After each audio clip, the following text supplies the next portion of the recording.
Alrighty, this is Biggie here. We're back with another recap. We random match Spartans Legacy, a really well-known elite fair play war clan. I actually am backing them to win the CWL Season 1. And I know that's the same for a lot of people. Score 113 to 1111, so we beat them by 2 stars in a random match.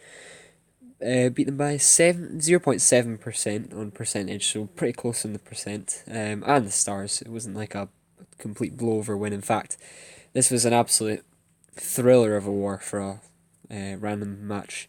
I'll get the breakdown explained. So we had 8 Town Hall 11s, they had 7, and we had 12 Town Hall 10s, they had 15. So we had 1 Town Hall 11 advantage, and they had a 3 Town Hall 10 advantage. So, at least in my view, this is a even random matchup.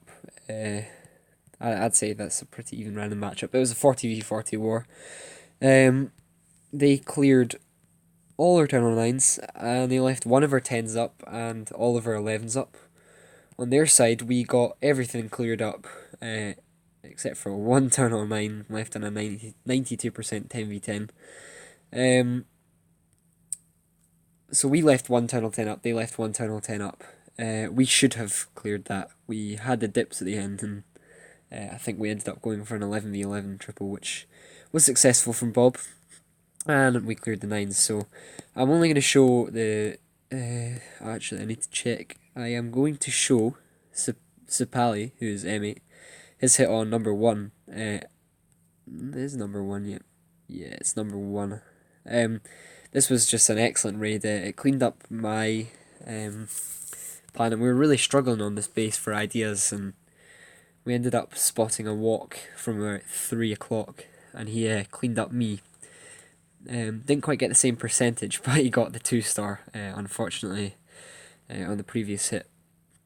I left the Town Hall. Everything was 2 baby drags, queen, all blasting on the Town Hall, 71%, and the raid ended on time.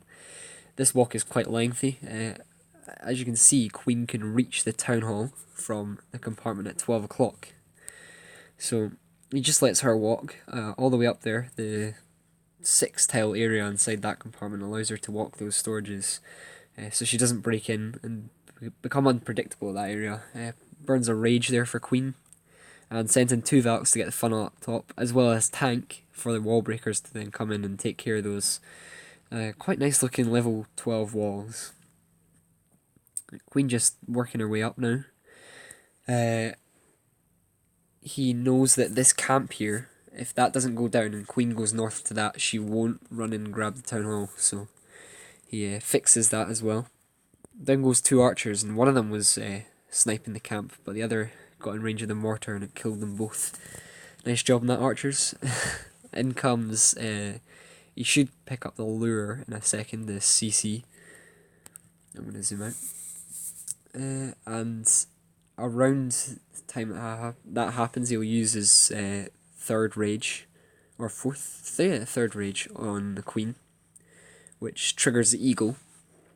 So he knows he's going to have to... Well, he doesn't need ability, actually, because look at this, he's now got a straight path for the Valks to run into the Town Hall. He uses a rage for them because he knows there's going to be giant bombs there, but they had a straight path, so they did manage to take it down. BK runs in, doesn't get much more value for BK there, honestly. He could have been... And then, well, he does then send Valks at the south for percentage, but BK could have also been used for that instead of going for the Town Hall. Uses his CC Valks over there to grab some more percentage. He knew this was the best option because the exposed air defences, I think there was possibly a couple seeking air mines on the outside. So using the Valkyries on the compact outer ring of buildings was a good idea. I'm going to fast forward this bit. Throws down a baby drag, managed to take 2 camps, and then dies. And that's all he gets. 56%, not too bad, but on a base we were really struggling on, so it's not a really high percentage, but does get the job done. So I'm gonna find the first 10v10. We had 4 10v10 this war. In a war with only, I think we burnt probably about around 10 attacks. I'm gonna check enemy team defenses. So on their 7 Town Hall 10s, we used 1, 2, 6, 7, 9, 11, 12, and 14 total Town Hall 10 raids to clear their Town Hall 7s, which left us with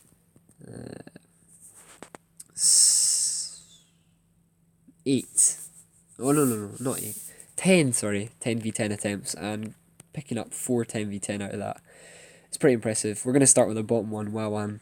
Wawan belongs to Atu. This is him and Brutali's account. They picked it up together recently, so good find, and they're enjoying 10v10, and they're clearly doing a good job of it as well.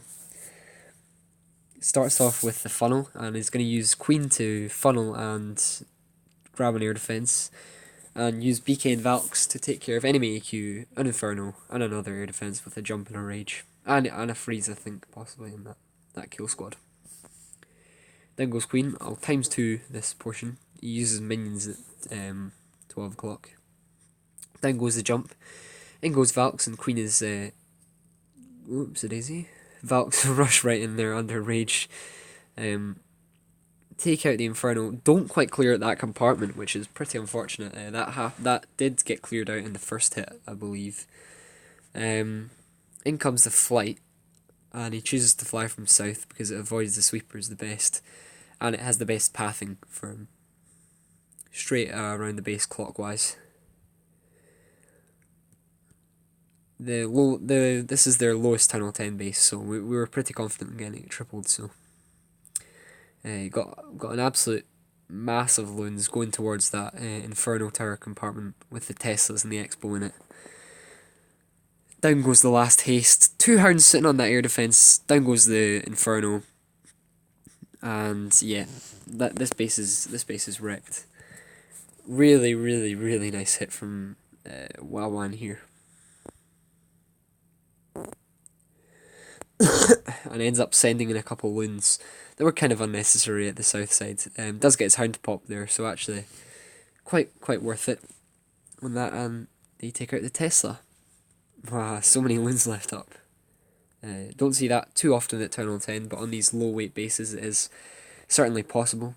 The hound pops over there at the end as well. Does a good job of avoiding that for the rest of the raid. Next one we're going to check out. He has been on fire. Just a really, really nice hit here as well. Once again, I can't remember where he starts here. Yeah, in a second his kill squad will come in, and I'm gonna guess he doesn't send AQ in with the kill squad. Yep. Down goes AQ to pick up a partial funnel there, as well as take care of wizard towers. And gets his funnel over there with the bower. Really, really nice placement on that bower to take care of the mortar and to grab the funnel, as well as continue to go down and grab some builder huts. Then the wizard as well, grabbing the funnel. In goes Golem, and down goes BK. Then come the boars. Uses his wall breakers here, and I really thought they were going to die to the Wiz Tower. They don't in the end, and his kill squad is now pushing through.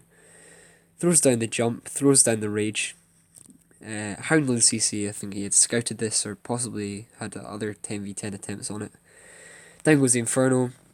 BK marches in, takes care of enemy AQ. Just a really, really nice kill squad here from Zin0. Now he has a freeze and a heal left for the rest of the base, and we know where he's going to use the heal. Down goes the freeze. Nice placement on that. He used that freeze as if there was air targeting defenses there. There wasn't, so it didn't make too much of a difference, but it looked quite well placed that way. And he would have caught expos or whatever had there been there. Down goes the heal.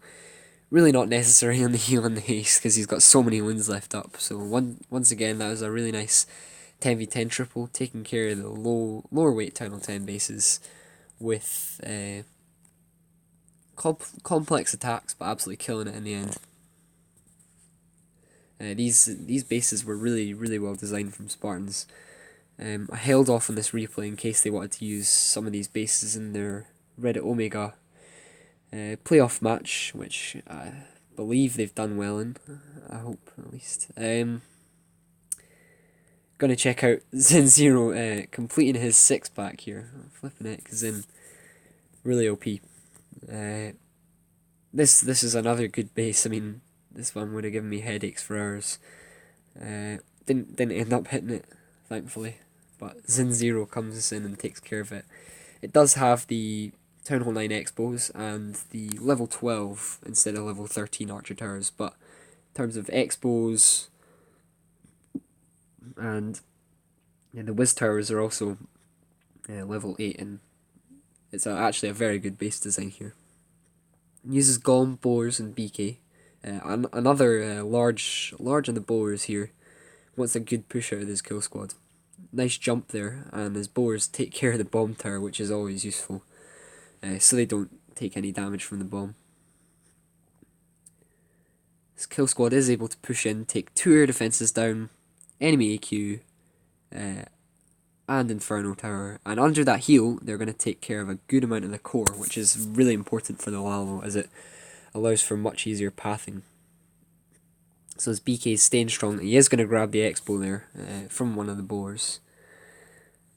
I think he will grab the air defense there, because right now he's flying with 2 Hounds and for 3 air defenses.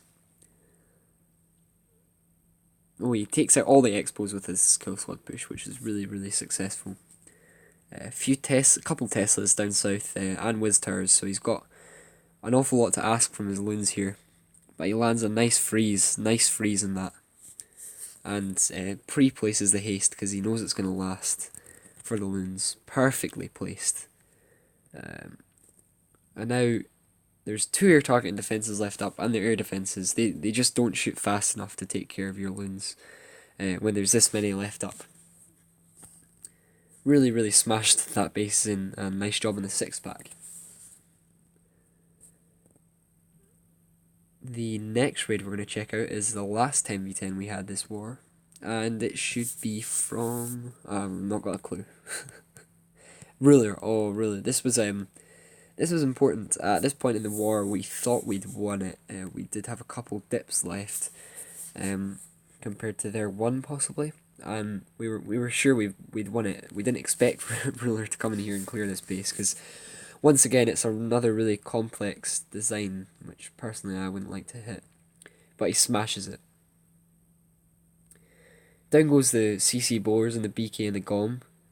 In goes the jump. And it does look like to me that he's going to lose some of his Boars there to the side, but he only loses 1. His kill squad pushes in, takes care of 2 air defences, Inferno, and enemy AQ. And for what he used there, that's really effective. I mean, he's now going to grab a Tesla and hopefully an Expo. And I think his Queen will take care of another Tesla. So yeah, for his kill squad, that was really nice, cheap and effective push, which worked purely because of the low defences. Well, no, it was a smooth kill squad, so I think this could have been pulled off with a max Town Hall 10 base. Down goes the heal here. He was a little bit late on the loons at 8 o'clock, but his heal does cover the Wiz Towers perfectly. And as you can see, at this point, we knew this base was dead. He's still got the Hound left up. Still got loons out front tanking. Down they go, and the Hound is now taking up all the fire. It pops. Now he's got 2 loons sitting on 1 Wiz Tower, 1 on the other, and an Arch Tower left up. He doesn't have an awful lot of cleanup here, and he gets a nice loon split though, which really helps him out and saves the raid in effect. But this completed our 10v10 from this war, and that's all I'm going to show. Really nice random matchup with the Spartans. And best of luck to them in the CWL playoff, well, I'm going to call them, playoff finals, because I believe at this point, the war was 2 days ago. Since then, they've won their first playoff match against a very strong opponent, so I'm sure they'll be going far in the CWL from now on. I think they've got a hard line up to the final, from what I've seen at least, but I'm sure they can go all the way. Anyway, that's all for this video. Thanks for watching, leave a like and subscribe. What's up guys, I just realised the day after I had recorded the recap for a random match against Spartans Legacy, I missed Bob's raid, so this will be cut on to the end. This is a Town Hall 11 triple, and I missed it completely. I saw it as I was going down and just guessed dip, as you'd expect for the top Town Hall 10s. As you can see, Bob comes in here and clears, I think this is a 107k Town Hall, yeah, 107k Town Hall 11 base. Absolutely smashes it. It's just an excellent job from Bob here. This base, we had it 2-starred, 10, I think Bob actually cleared this 2-star. I'm not 100% sure, but we were pretty confident that we could triple it. At the end of the war, as you saw, we left one Town Hall 10 up, and that Town Hall 10 was left up so Bob could come in here and do this Town Hall 11 triple. So we had the 2-star on this 10v11 2-star. And Bob was rushing his hits at the end, as he does on his account. Bob, he done his dip and then started planning this hit in case it was necessary, and it wasn't. But in comes the flight. Kill Squad got a really nice push. They only grabbed 1 air defense though, so he's flying now with, I believe, 2 hounds for 3 air defenses. Down goes the freeze though. He's able to freeze the Inferno and the air defense, and he could have got the sweeper there, which would have been pretty nice for the flight, but he has to go without it. The loons now push through. Freeze runs out. They're now under Inferno beam, and there's a sweeper. Somehow they catch a bit of the rage there. And at this point, this was the very end of the war, last second, and we kind of thought it was over here. The air defense up there went down to a pup, and even then, with the Wiz Tower and the Expo, we were calling it pretty close. But he takes that out, and we realise, where's his cleanup? He has a minute left. I think he had about a minute 30 left in the actual attack. You can rewind if you wish to check for sure. But the pup is taking out his low health loons. Luckily, the minion over there gets onto the pup, takes care of that, and that allows him to have 2 loons up, which do end up winning the 3-star here. I'll fast forward the end of this, but really nice Town Hall 11 triple from Bob. Him and Atu have been killing it on the Town Hall 11 triples. I mean, it's not often you get to try them, so when you get the chance, it's more than worth it. Really nice job to Bob, and now that's the war recap over. Thanks for watching, and leave a like, subscribe, whatever. And I'll be back with the next recap, possibly tomorrow, from our arranged war versus Power COC.